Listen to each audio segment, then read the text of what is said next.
Hola, ¿qué tal? Eh, He querido hacer este video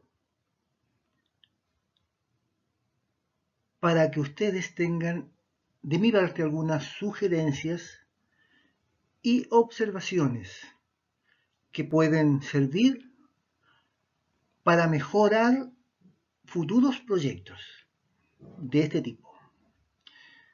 Les cuento, eh, estoy terminando mi participación en una instalación de una subestación de 220 kilovolts. Eh, Fui contratado como hito de montaje de equipos eléctricos hasta esta fecha, 30 de agosto del 2024. Hay una serie de antecedentes que quiero entregarles, de desviaciones que encontré en la ingeniería de detalle, en la etapa de construcción y otras cosas que ya estaban hechas cuando yo llegué, que lamentablemente no se pudieron cambiar. Hablaremos en este momento de el decreto supremo de S08 y de S109.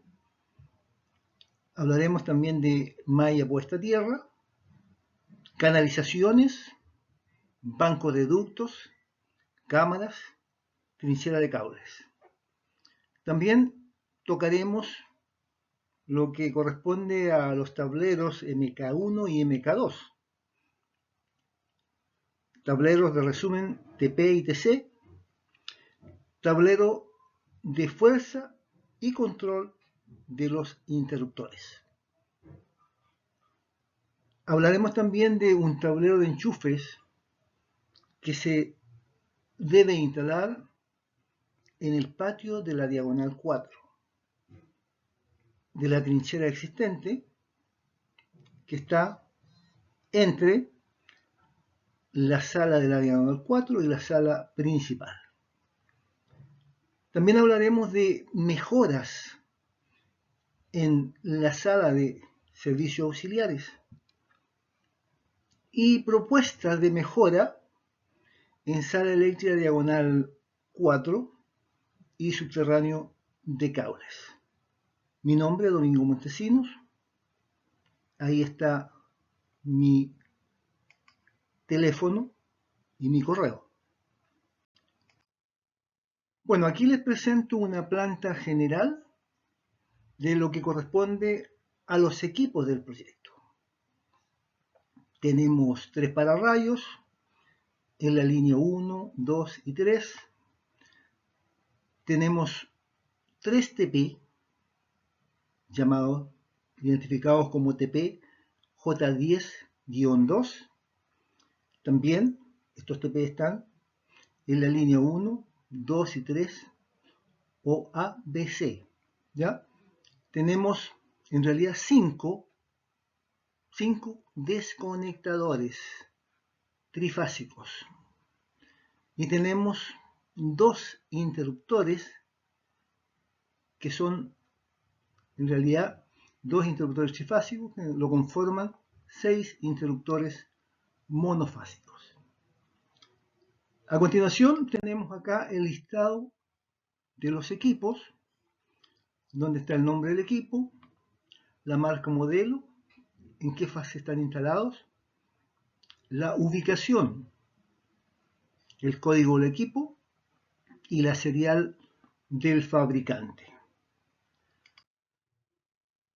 Como antecedente, quiero decirles que el 5 de marzo del 2020 se publica en el Diario Oficial el Decreto Supremo número 8 y Decreto Supremo 109 del año 2019, que aprueba el Reglamento de Seguridad de las instalaciones de energía eléctrica. El Decreto Supremo número 109 aprueba el Reglamento de Seguridad de las instalaciones eléctricas destinada a la producción, transporte, prestación de servicios complementarios, sistema de almacenamiento y distribución de energía eléctrica en media y alta tensión. O sea, el decreto supremo de S109, alta tensión, que tiene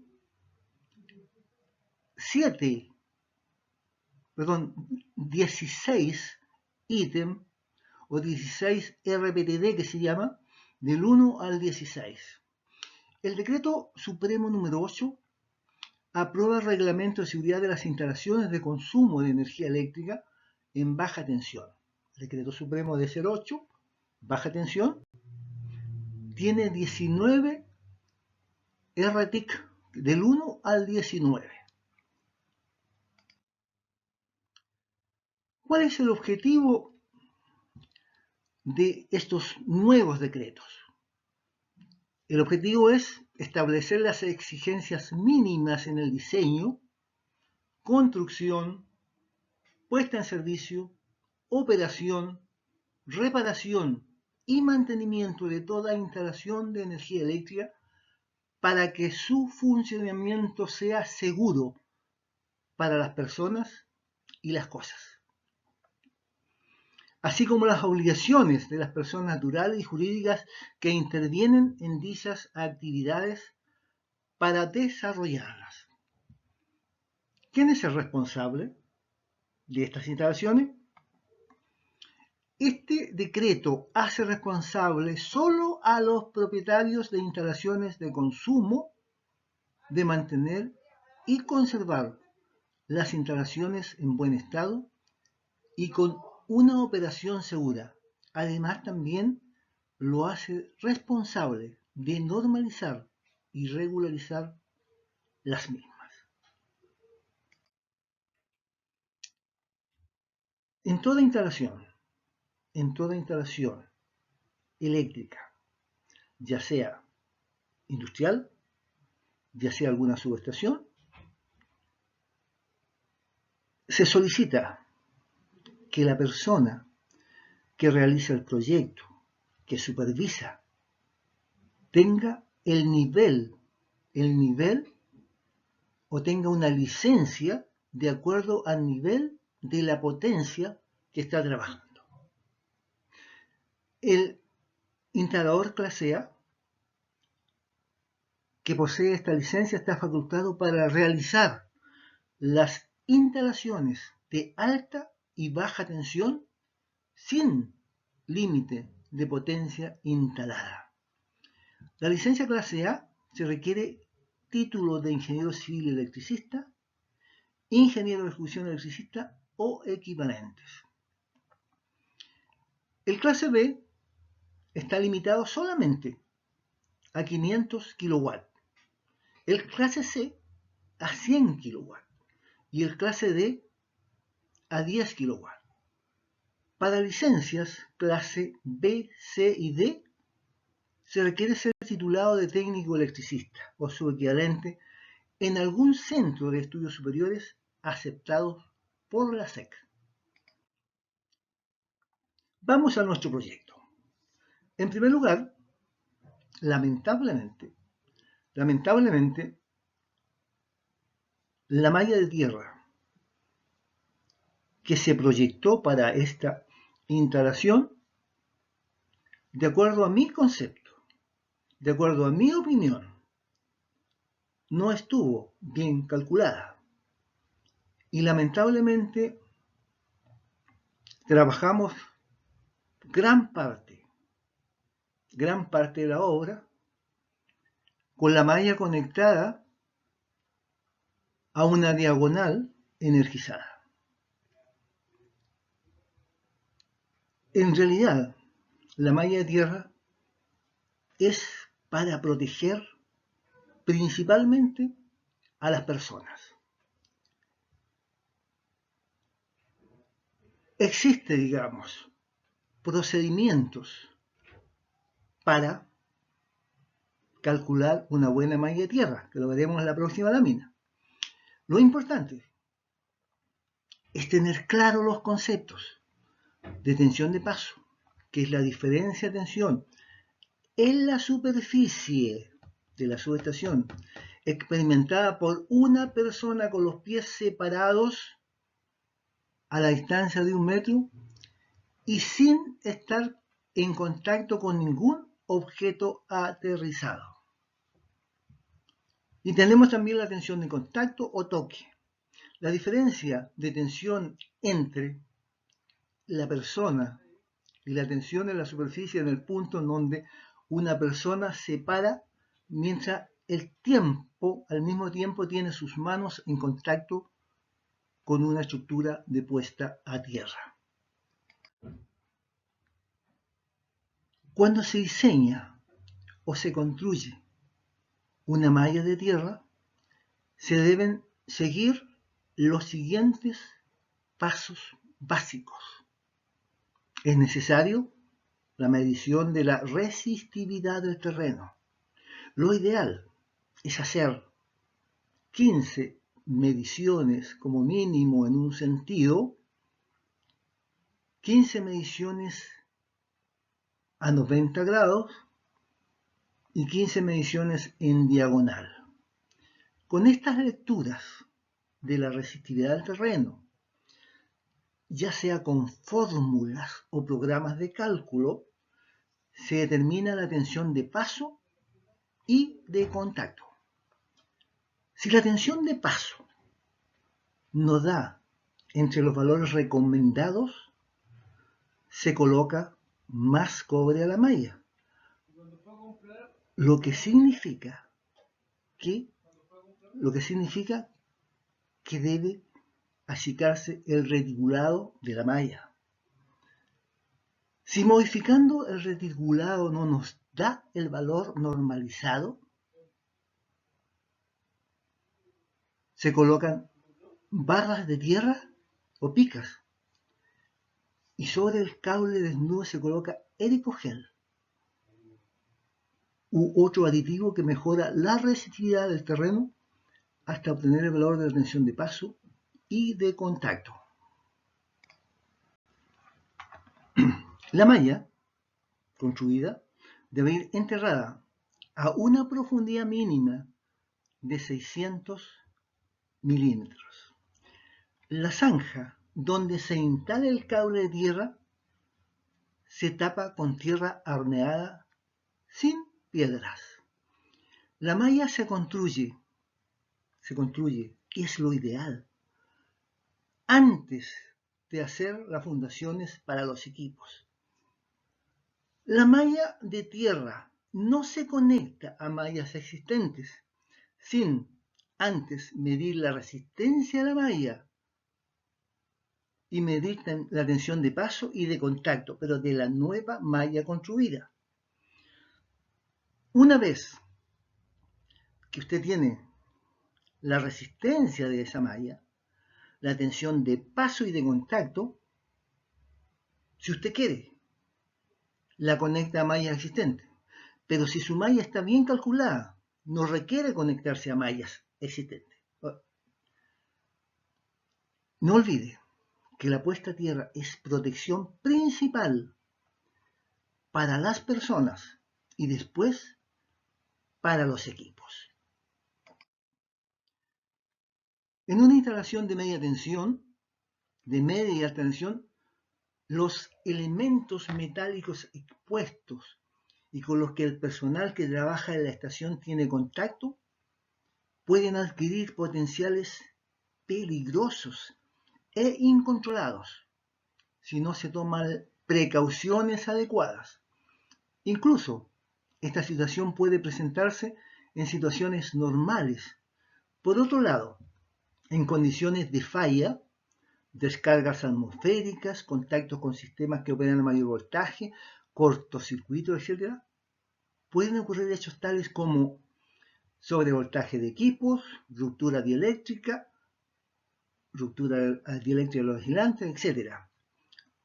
Desde el punto de vista de seguridad, el objetivo de la puesta a tierra es evitar diferencias de voltajes peligrosas para las personas que trabajan en la instalación. Normalmente esto se logra estableciendo potenciales lo más parecido posible entre las distintas partes y entre las partes y el terreno. Una puesta a tierra adecuada restringirá esta diferencia potencial a valores compatibles con el nivel de aislamiento en los equipos. En el diseño de una puesta a tierra es muy importante conocer la resistividad al terreno. El suelo está compuesto en general por minerales que pueden considerarse aislantes.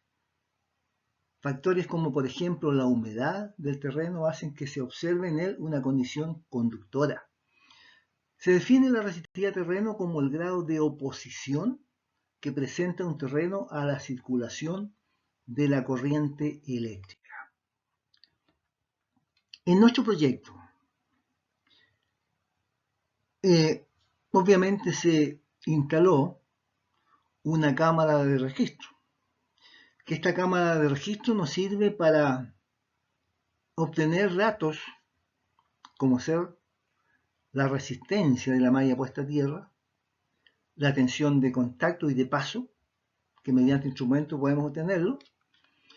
Se instaló una cámara a grado de 600 por 600, que la verdad no es adecuada, de acuerdo a mi punto de vista. Este diseño que ustedes ven acá es lo que debe hacerse, lo que debe instalarse como una cámara de registro para una malla puesta a tierra. También les quiero dar a conocer, es probable que alguno de ustedes no lo conozca, existe un sistema que funciona desde hace 60 años en Europa, que es el sistema de conexión a tierra de compresión. Se utiliza una pistola de 12 toneladas donde se utilizan, digamos, conectores que en vez de hacerlo, digamos, con temperatura, con moldes, se hace con este tipo de conectores. Los conectores son solo un componente del sistema de tierra de compresión irreversible. La herramienta de instalación también es una parte integral de este sistema. La excelencia en el rendimiento y la larga vida útil son las pautas básicas de diseño de este sistema. Los conectores a compresión cumplen con el estándar IEEE 837-2014. Además tienen las siguientes ventajas comparadas con el sistema exotérmico, con el sistema de moldes, Caldwell. ¿Cuáles son esas ventajas? Ahorro en mano de obra, ahorro de tiempo, fácil instalación en cualquier clima, confiables y seguros, flexibles, más rapidez, verificable, aprobado por los organismos de certificación. Los invito a hacer un recorrido por lo que es las canalizaciones de bancos de ductos, cámaras y trinchera. Aquí tenemos la trinchera principal de nuestro proyecto, que va desde el inicio hasta la sala eléctrica de la diagonal 4. Lamentablemente, en el proyecto, los dibujantes o proyectistas que realizaron este proyecto tiraron líneas diagonales. Ustedes ven una cámara eléctrica, la canalización en forma diagonal. Tenemos acá otra cámara y también canalización en forma diagonal. La verdad que esto se pasó a lo que es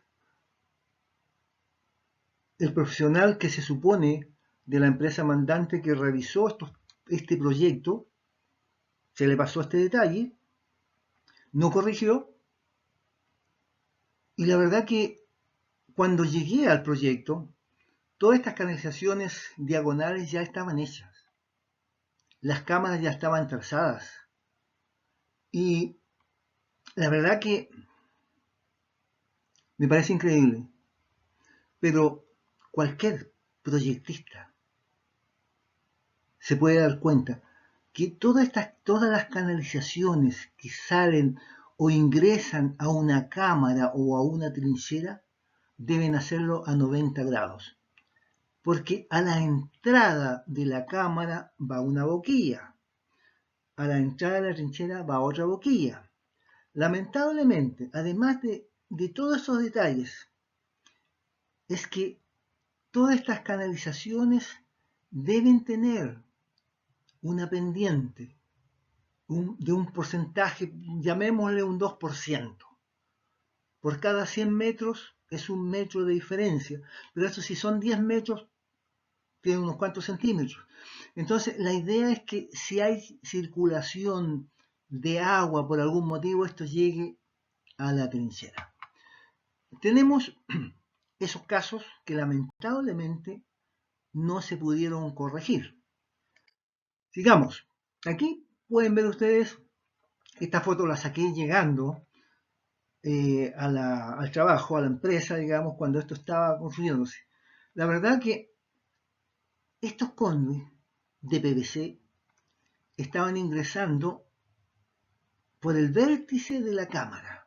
Algo increíble, que no lo había visto nunca, digamos, en ninguna parte. Y si se pueden ver ustedes también, estos tampoco están a 90 grados y este tampoco está a 90 grados. Se logró que estos conduits se le diera una forma para que no entraran por la diagonal, sino que entraran a 90 grados, dándoles unas curvas, digamos, a la entrada de la cámara, que fue la única solución que se logró en ese momento. Acá tenemos el otro caso.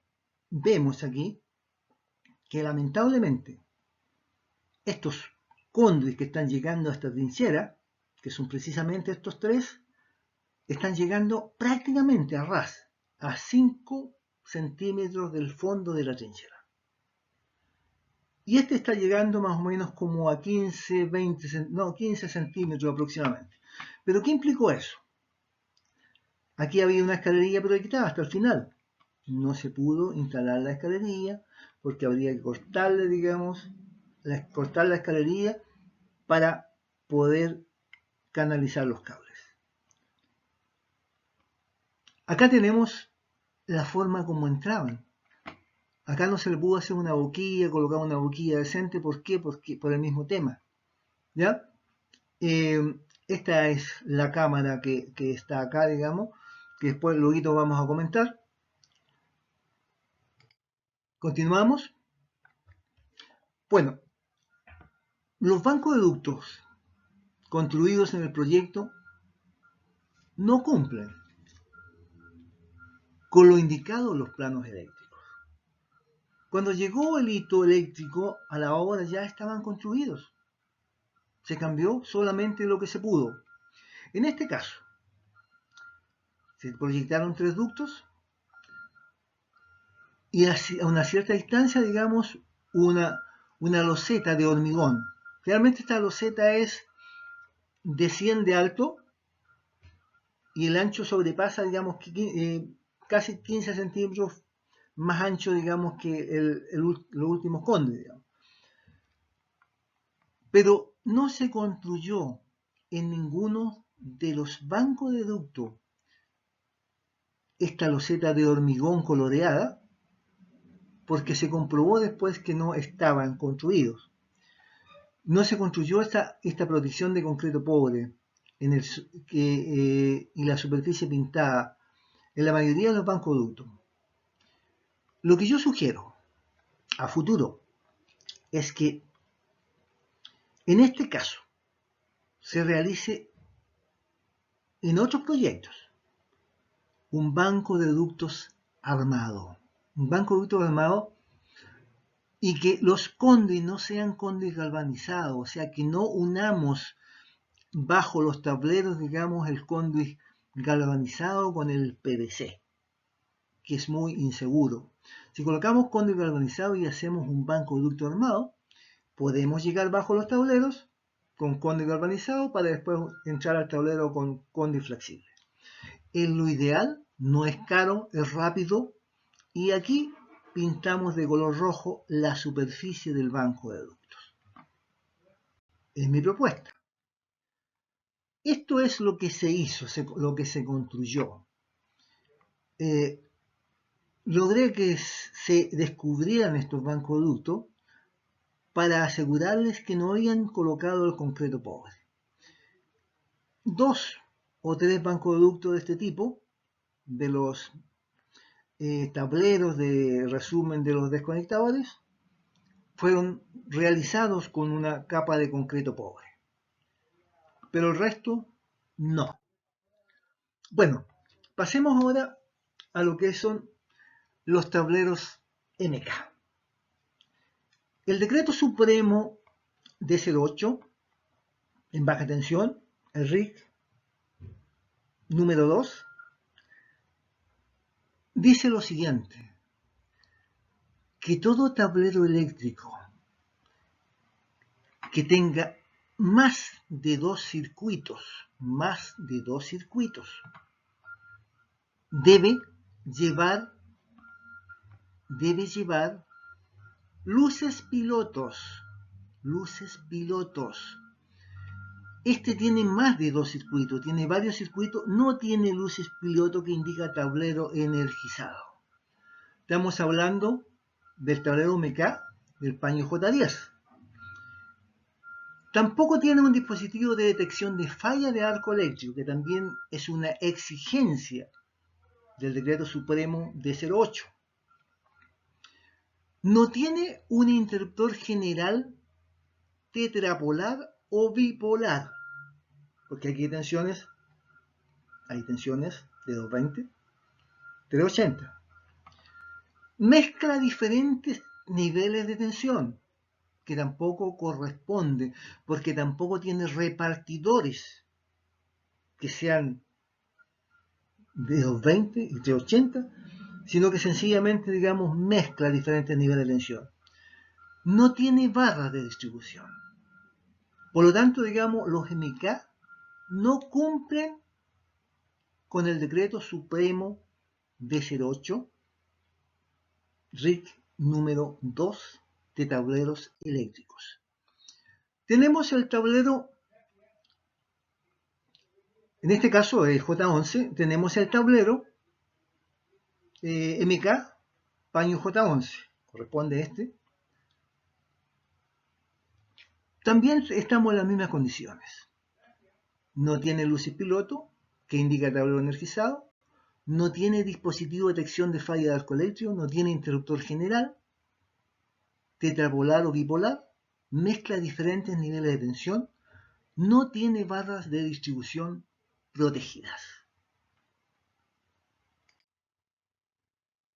Podemos ver acá lo que significa instalar los tableros MK. Yo les digo que cuando existan tableros o cajas de resumen de control, fuerza y señal de los TP, de los TC, de los desconectadores, interruptores, no son necesarios los gabinetes MK. Son un punto de falla, un gasto inútil por su costo y hacia Asia involucrada en su conexionado. No cumplen las normas del Decreto Supremo 08, RIC número 2 de tableros eléctricos. Vea usted las observaciones a los tableros MK, J10 y J11 que le mostraré en la siguiente lámina. Observaciones en los tableros MK, TRS J10.1 y TRS J10.2. En el tablero TDSA CA04 de la sala diagonal 4, un solo interruptor 3 por 16 amperes, que es el interruptor menos F204, se utiliza para alimentar con un cable de 1 por 4 conductores número 4 milímetros cuadrados los 4 interruptores de 3 por 10 amperes que alimentan cada uno de los partidores de los motores de 380 volt de los desconectadores del paño J10. El desconectador 89, J10.3, el J10.3T y el J10.1 y el J10 raya 1. Se debe alimentar cada desconectador directamente desde sala eléctrica. Y además el interruptor F204, que es un alimentador en este caso, debe ser tetrapolar, ya que es un interruptor general que alimenta otro tablero de distribución de acuerdo a RIT 02 de tableros eléctricos .6.6.2. El TDCA en el tablero de distribución de sala eléctrica también, en sala de 4, un solo interruptor 3x16 F205 se utiliza para alimentar con un cable del mismo tipo dos interruptores de 3x10 A del MK11 que alimenta cada uno de los partidores de los motores de 80 de los desconectadores del paño J11. También un solo interruptor en la sala diagonal 4 alimenta dos motores. Y una protección está en el MK11 que no se justifica, porque podría ir directamente a los desconectadores. Se debe alimentar cada desconectador directamente desde la sala eléctrica.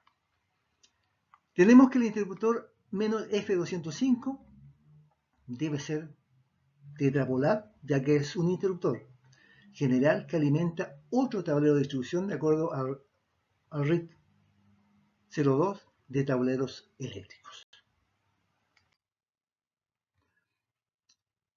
En el tablero de sala eléctrica, un solo interruptor de 1x16 amperes se utiliza para alimentar con un cable multiconductor 4 milímetros cuadrados los tres interruptores de 1x10 amperes del MK10 que alimentan cada uno de los partidores de motores de 220 bolas C del interruptor 52J10. Se debe alimentar cada motor del interruptor directamente desde sala eléctrica. Es mi posición. Tenemos también que el interruptor F208 debe ser bipolar, ya que es un interruptor general que alimenta otro tablero de distribución de acuerdo al RIC 02 de tableros eléctricos. También en el mismo tablero de sala eléctrica de 4, un solo interruptor 1x16 amperes, menos F209, se utiliza para alimentar con un cable de multiconductor de 4 milímetros cuadrados los tres interruptores de 1x10 amperes del MK11 que alimentan cada uno de los partidores de motores de 220 bolas C del interruptor 52J11, los cuales se usan para alimentar tablero general de interruptor, desde donde se alimentan cada uno de los motores del interruptor 52J11.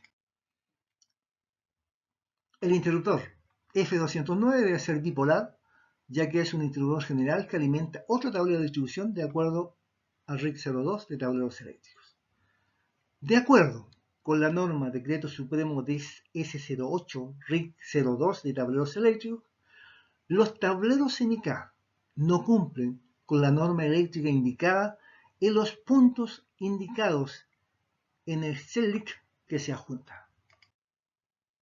Aquí podemos ver, este CELIC está hecho, digamos, todo lo que aprueba está en esta línea, todo lo que no aprueba está en esta otra línea, y esto es lo que no aplica.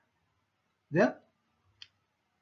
Entonces, algunos puntos de la norma del RIC 02 del Decreto Supremo de 08 que no cumplen los tableros MK son las siguientes. Dice el 6.214, todos los tableros deben llevar un indicador visual o luz y piloto que indique presencia de energía conectado directamente de la entrada del alimentador o subalimentador sobre cada fase. Esta exigencia también rige para tableros que contengan alimentación de emergencia, las que deberán diferenciar la fuente que provee la energía. Se efectuará tableros domiciliarios hasta 3 circuitos. O sea, obligadamente los MK deben llevar luces pilotos. Otro punto, 6.6.2. Los tableros de distribución en una instalación deben llevar un interruptor o disyuntor general que corte todos los conductores activos, incluyendo el neutro, corte omnipolar, que permita operar sobre las instalaciones en forma simultánea. Se exceptúan de esta disposición los tableros domiciliarios que contengan hasta 3 circuitos. O sea, tampoco cumple este punto los tableros MK. Todos los circuitos de los tableros de distribución deberán quedar protegidos por un dispositivo de detección de falla de arco conforme la norma IEC 62606. Tampoco cumple este requisito los MK. Pasemos ahora a los tableros de los transformadores de potencial en este caso. Tenemos una parte frontal, cumple con la placa de identificación del tablero del fabricante y la descripción de la placa de descripción del tablero, pero no tiene luces pilotos, no tiene luces piloto. Vemos que aquí tenemos más de 3 circuitos, por lo tanto corresponde que este tablero tenga luces pilotos. Aquí tenemos la misma nota, todos los tableros tenían luces piloto, todos los circuitos deben estar protegidos por un sistema dispositivo de falla de arco eléctrico, que en este caso tampoco lo tiene.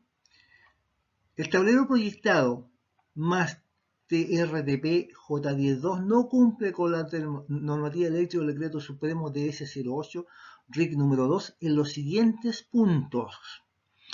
No tiene luces piloto que indique tablero energizado. No tiene un dispositivo de detección de falla de arco eléctrico, no lo tiene. No tiene interruptor general bipolar, no tiene. Debe tener el diagrama unilineal en el bolsillo portaplanos, debe tener, lo va a tener en algún momento. No tiene barras de distribución protegidas, no tiene barras de distribución. No muestra un sistema de cierre de tapa con llave, no tiene tapa con llave. O sea, cualquier persona puede acceder o abrir este tablero que no corresponde. La norma dice que debe llevar un sistema de cierre de tapa con llave. Hay otro tema importante. Nunca, pero nunca se debe instalar una cámara eléctrica bajo un tablero eléctrico. Esto está fuera de norma. Lo que indica el RIC 2 es que el tablero debe tener 1 metro aproximadamente y este tablero debiera tener, digamos, una plataforma de operación. En este caso, como ya se cometió el error, se debe instalar una parrilla de operación aterrizada o tapa metálica aterrizada.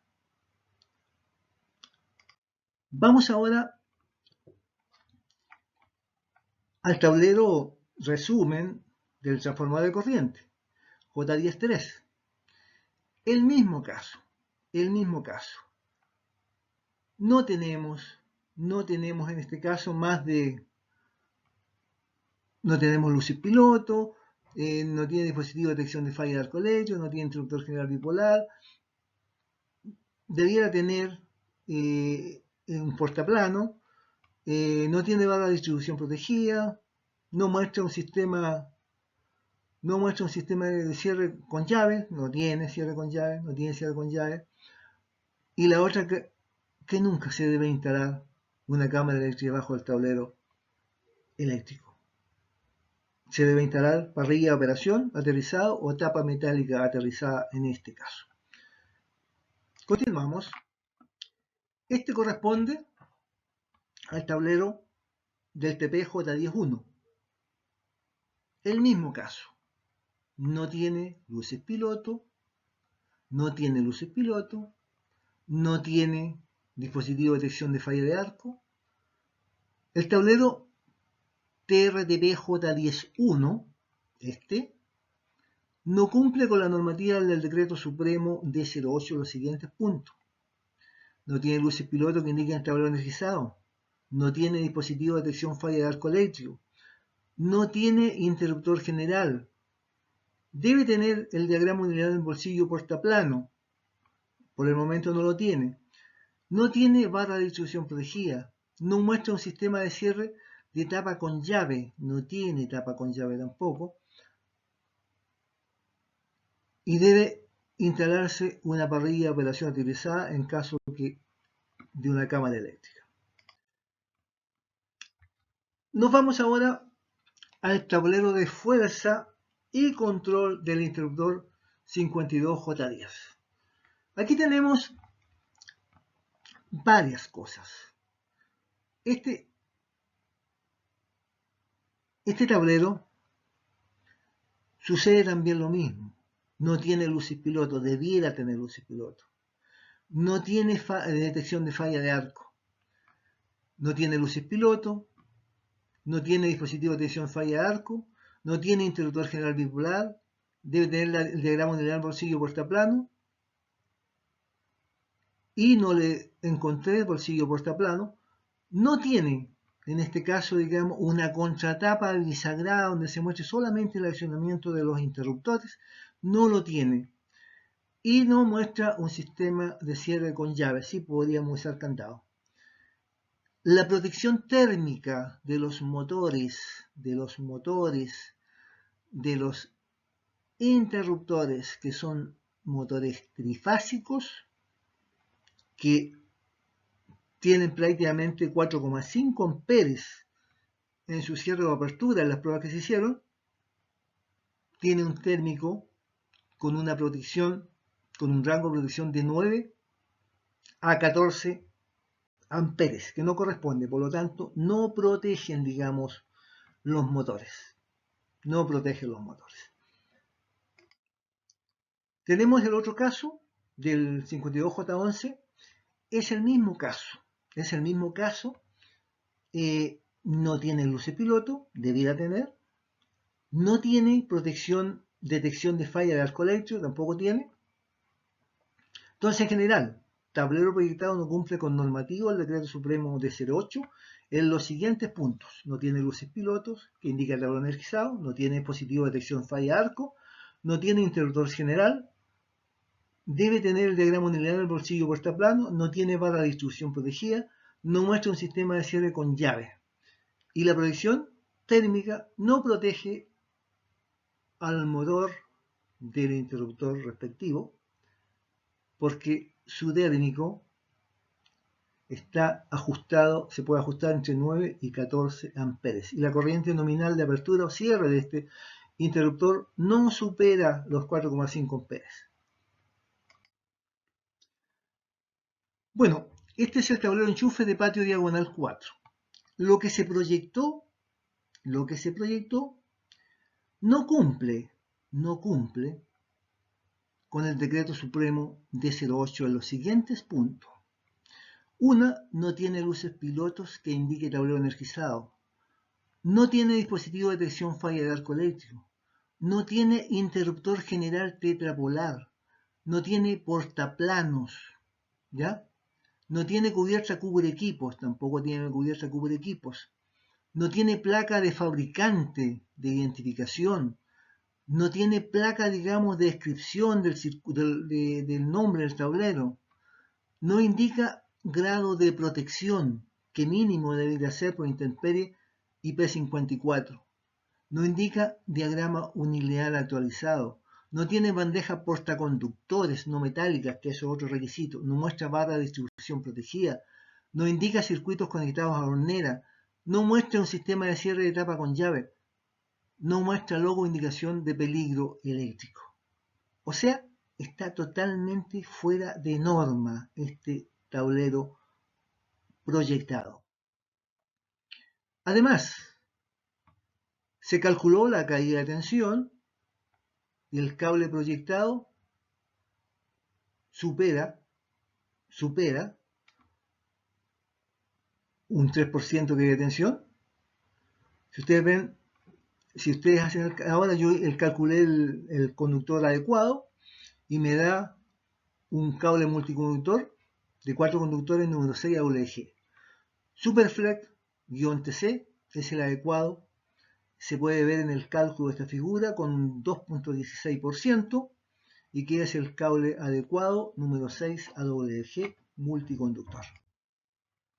En este plano que muestro acá, hago un diseño, hice un diseño de un tablero de enchufes que podemos utilizar para la diagonal 4. Ahora vamos a ver qué propone el contratista, pero debiera ser algo así, que cumple en gran porcentaje la normativa eléctrica del Decreto Supremo D08.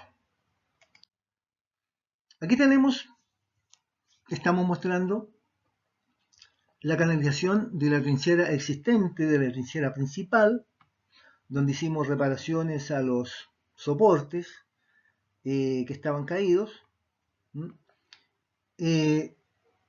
Podemos decir que el orden de los cables sobre la escalería no es adecuado. Creo necesario ordenar y peinar con amarras plásticas y los soportes se desprendieron por el desorden de los cables sobre la escalería. Si se canalizan nuevos cables, estos deben ser tendidos en el lado norte, en el rincón, ahí, en forma ordenada. Como sugerencia, se pueden marcar los cables cada 3 o 4 metros, indicando origen y destino y el tag del circuito. Ahora, ¿por qué? Vamos a suponer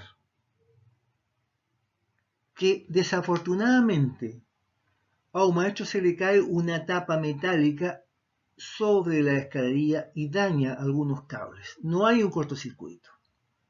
No sabemos qué cables son.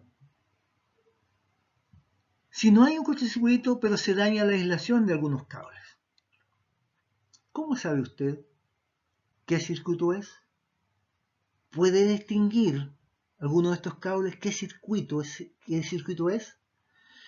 En cambio, si usted logra marcar cada 3 o 4 metros estos cables identificando origen, destino y el tag del circuito, si algún día quisiera cambiar uno de estos cables, va a saber hacia dónde va y de dónde viene.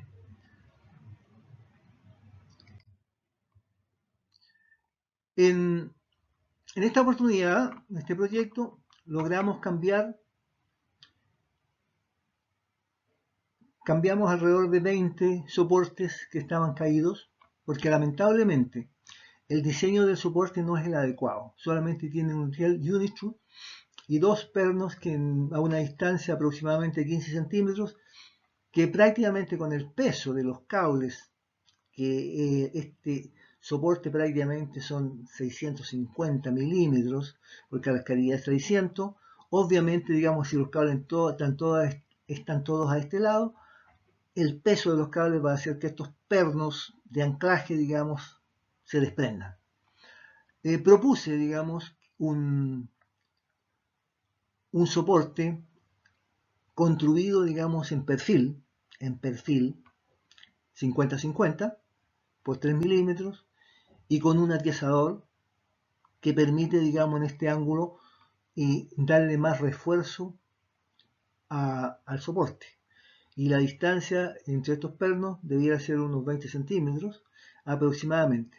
Creo que un soporte de este tipo podría ser bueno, digamos, para futuros proyectos o futuras, digamos, trincheras de cables. Tuvimos otro inconveniente que se solucionó,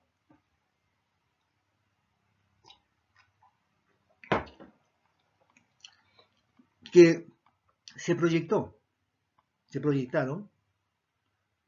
para dos circuitos trifásicos, para dos circuitos, digamos, de 380, que estaban alimentándose desde servicios auxiliares, que se habían proyectado para 380 cables monoconductores. Logré, digamos, que eso se cambiara, debido a que los cables monoconductores, cuando son circuitos trifásicos, ustedes saben que corriente alterna, digamos, la corriente alterna genera un campo magnético.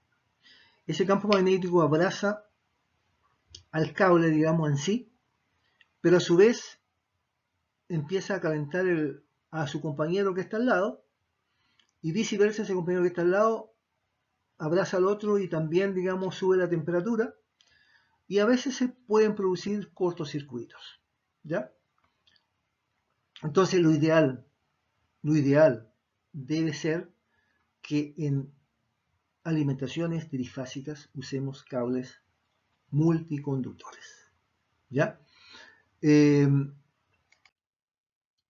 Tenemos acá que la norma chilena dice que el conductor de fase 1 debe ser azul, el conductor de fase 2 negro y fase 3 rojo. El conductor de neutro y tierra de servicio blanco, conductor de protección verde o verde amarillo. Para secciones de conductores en el mercado nacional que solo ofreciera aislaciones monocolor, se debe marcar los conductores en los extremos y cada 5 metros con un tipo de pintura de buena adherencia a la aislación u otro método que garantice la permanencia en el tiempo de la marca, respetando el código de colores establecido en el punto 522. O sea, lo ideal es usar cable, colores, norma chilena. La línea, digamos, Superflex TC, digamos, Superflex EVA, se encuentran, digamos, este tipo. Es un poquito más caro que el otro común que han comprado. Bueno, tenemos otro caso que es importante. Es importante que ustedes lo analicen y lo solucionen lo antes posible. Sala de servicios auxiliares, mejoras en la canalización. 1. Interruptor de servicios auxiliares esenciales, que se alimenta desde el tablero TGSA-SA-01, ¿ya? Posee una protección termomagnética que alimenta el servicio esencial de diagonal 4, que es un circuito trifásico de 32 amperes, con el cual alimenta el tablero TDCA-CA04 de 300 a 220 volts en la sala de diagonal 4. Este tablero nuevo en sala de diagonal 4 tiene para alimentarse los circuitos esenciales un interruptor tetrapolar de 50 amperes. La protección de este tablero que alimenta circuitos esenciales de la diagonal 4 con un interruptor de 32 amperes debe cambiarse a uno de 63 amperes tetrapolar, ¿ya? Para los tableros de servicio auxiliar, de sala de servicios auxiliares, sugiero revisar el cable también, el cable entre interruptor y bornera y entre interruptor y barra. Creo que este debe ser cambiado ya que no soporta la corriente requerida en la diagonal T4.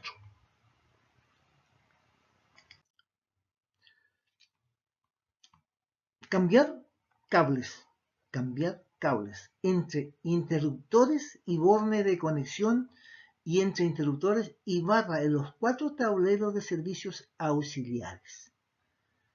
Porque aguas abajo de las borneras, ya sea en corriente continua y en corriente alterna, se está utilizando un cable número 8AWG que estaría muy al límite de los 50 amperes requeridos de sala diagonal 4. Para los tableros de sala servicios auxiliares se deben cambiar el cable entre interruptor y bornera y entre interruptor y barras. Este debe ser cambiado, pues no soporta la corriente requerida desde D4. Los cables que llegan a bornera de conexión no son de la sección adecuada de los interruptores de 50 amperes en corriente continua. Se proyectó para la alimentación de los circuitos a caseta de 4 un cable monoconductor número 2 AWG en corriente continua, cuya capacidad de corriente al aire libre se calcula de 158 amperes. De acuerdo a la norma, el cable debe ser 1.5 binominal de la producción, en este caso 1.25-50, 62,5 amperes. El cable adecuado para este caso es mínimo 6 AWG, cuya capacidad es de 89 amperes, o sea, en corriente continua deben colocar un cable número 6 AWG y en corriente alterna debería ser también un 6 AWG como mínimo, ¿ya?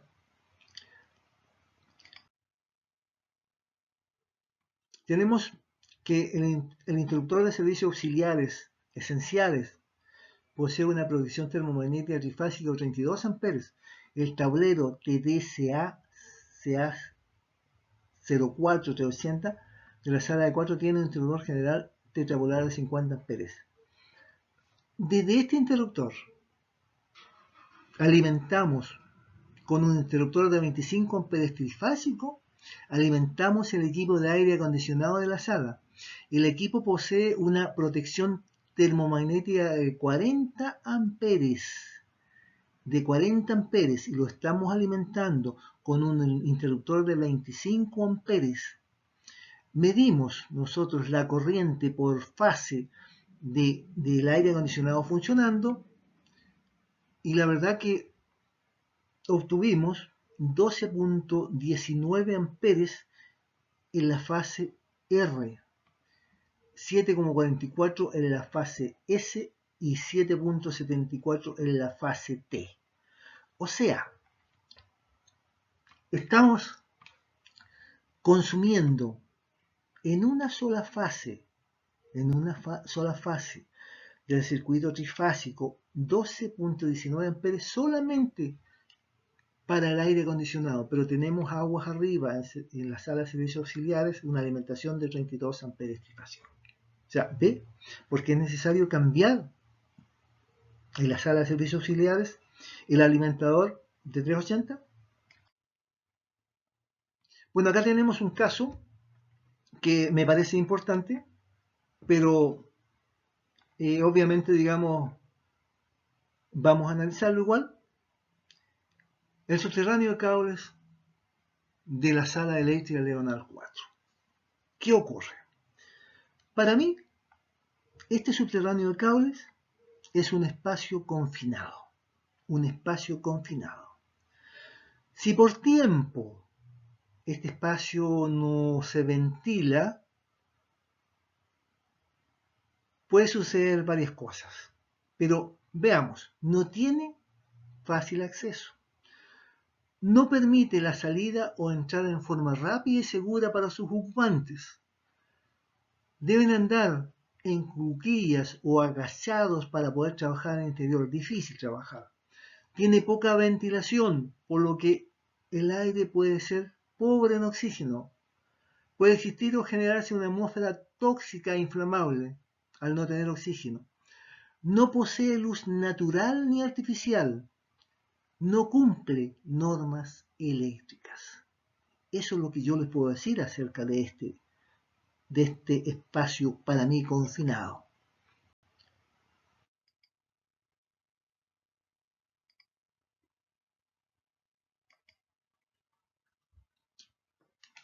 Bueno, tenemos aquí mi despedida. Si usted ha llegado al final de este video, me siento complacido. Si usted es una persona que participó en este proyecto, le pido tome en cuenta mis sugerencias. Sin duda, alguna de ellas le puede servir para corregir futuros proyectos. Toda empresa, ya sea chilena o extranjera, debe sí o sí acogerse a las normas chilenas, Decreto Supremo 109 y Decreto Supremo 08. La empresa mandante o dueña del proyecto debe siempre disponer de un profesional idóneo para revisar y corregir las desviaciones del proyecto antes que lleguen a la empresa de montaje. Todo hito eléctrico debe cumplir con ser autorizado por la SEC para el nivel de potencia de la instalación. En este caso debe tener licencia clase A. El instalador que posee esta licencia está facultado para realizar instalación y o supervisión de ellas sin límite de potencia instalada. Para la licencia clase A se requiere título de ingeniero civil electricista o ingeniero de ejecución electricista. En el caso de este proyecto, la empresa constructora no tenía ni tiene ningún ingeniero electricista. Importante es que la empresa mandante, para que también cumpla con la normativa eléctrica de los decretos supremos, debe exigir que se cumpla este punto. De esa forma se habría evitado tener tantos errores de proyecto y de montaje.